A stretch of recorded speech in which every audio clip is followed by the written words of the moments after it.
Karena itu berarti dia di antara 0 sampai 950. Padahal pertanyaannya kan yang di atas 95 hari, 950 hari. Kalau di atas berarti total tadi kan dari tengah sampai ujung sana itu kan 0,5. Nah, bagaimana kamu mencari sisanya ini?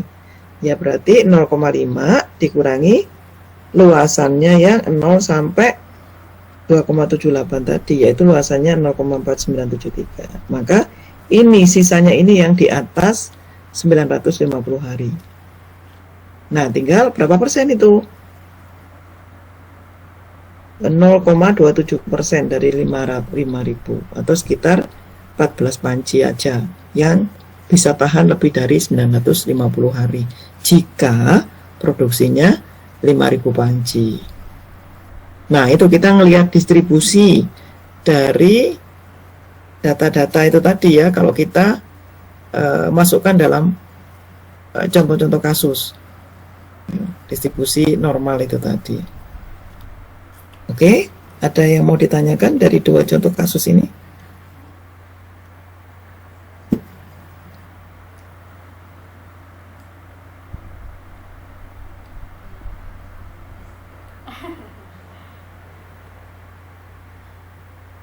Ini juga masih ada contoh kasus yang lainnya, nanti boleh kamu baca ya. Ini saya kalau sudah fix dan sudah paham dengan bagaimana menggunakan tabel Z, bagaimana mencari probabilitas di bawah kurva normalnya tadi sampai bisa menghasilkan nilai, oh ada sekian persen ternyata yang di atasnya ini, oh ada sekian persen yang ada di tengah-tengahnya. Nah, ini ada contoh lagi, people's monthly electric bills in Surabaya are normally distributed with a mean of 500.000 rupiah and a standard deviation of 125.000 rupiah. Those Surabayans spend a lot of time online. Yeah. In a group of 10,000 customers, how many would we expect to have a bill that is 100,000 rupiah or less? Ini bahasa Inggris saya, artinya ini sebetulnya gini loh. Ini dia membayar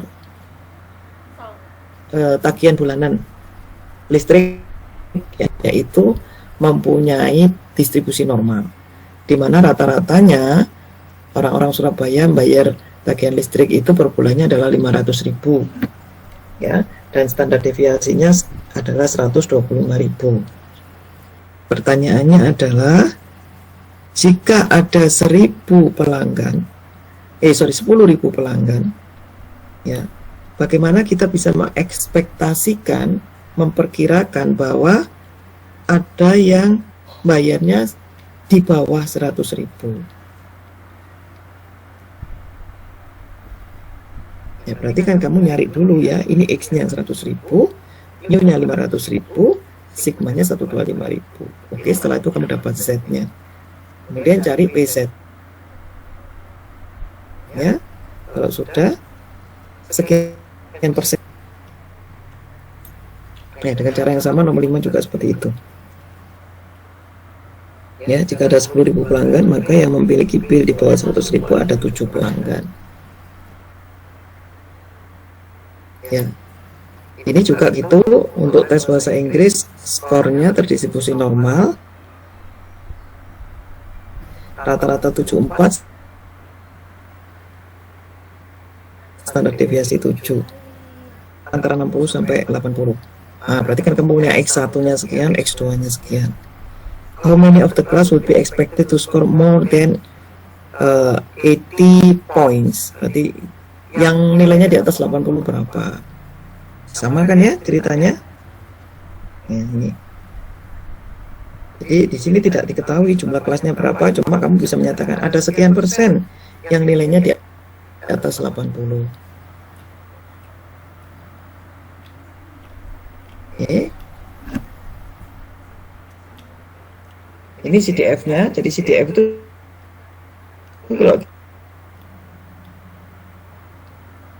kalau tadi diketahui frekuensi kumulatifnya, distribusi kumulatif. Ya, nanti saya jelaskan. Jadi kalau kita sudah belajar tabel distribusi normal, sekarang kalau kita diketahui punya sekumpulan data, kemudian sekumpulan data ini masih diragukan apakah dia terdistribusi normal atau tidak.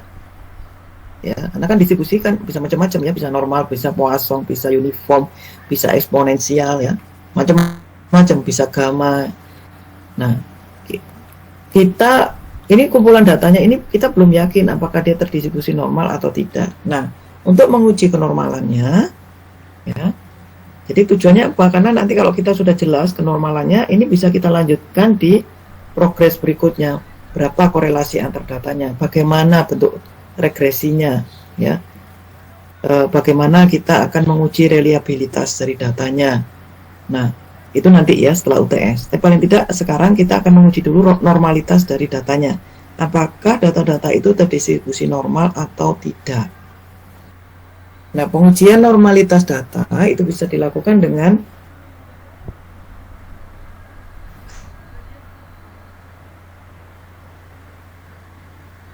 kemudian kedua adalah dengan koefisien kurtosis yang tadi sudah saya jelaskan, dan ada kurtosis persentil.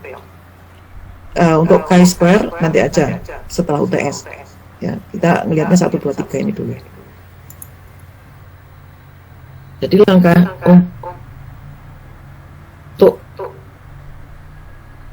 ya dari terendah sampai tertinggi, kemudian kita bikin daftar distribusi frekuensi, kemudian kita gambarkan nilai data tersebut, baru hubungkan titik-titik yang digambarkan di kertas peluang. Jika terus ya antara X dan Y-nya itu bentuknya itu tidak bengkong CDF-nya, tapi lurus, maka itu distribusi normal. Nah, ini ada satu contohnya begini. Ini ya, ada data ini, data-data ini sudah ada di modul 3 kemarin. Ya, saya ulangi lagi. Saya bentuk lagi. Saya urutkan dulu dari 5 sampai 16 ya. Kemudian sudah saya buatkan interval kelasnya, ini karena datanya data kelompok. Nah, kemudian ini adalah total nilainya, ya, kemunculannya. Jadi antara 5 sampai 6, di bawahnya itu nggak ada. Di bawahnya 7 sampai 8 itu adalah angka 5,6, jumlahnya 1, 2, 3, 4, 5. 9 sampai 10 berarti nilai 9, 10, 11 ya, dan seterusnya. Ini kumulatifnya. Nah, kumulatifnya jadikan frekuensi relatif, yaitu 5 dibagi 30 sama dengan ini, 11 dibagi 30 sama dengan ini, 16 dibagi 30 sama dengan ini, dan seterusnya. Silakan diplot. Ini kita plot ya.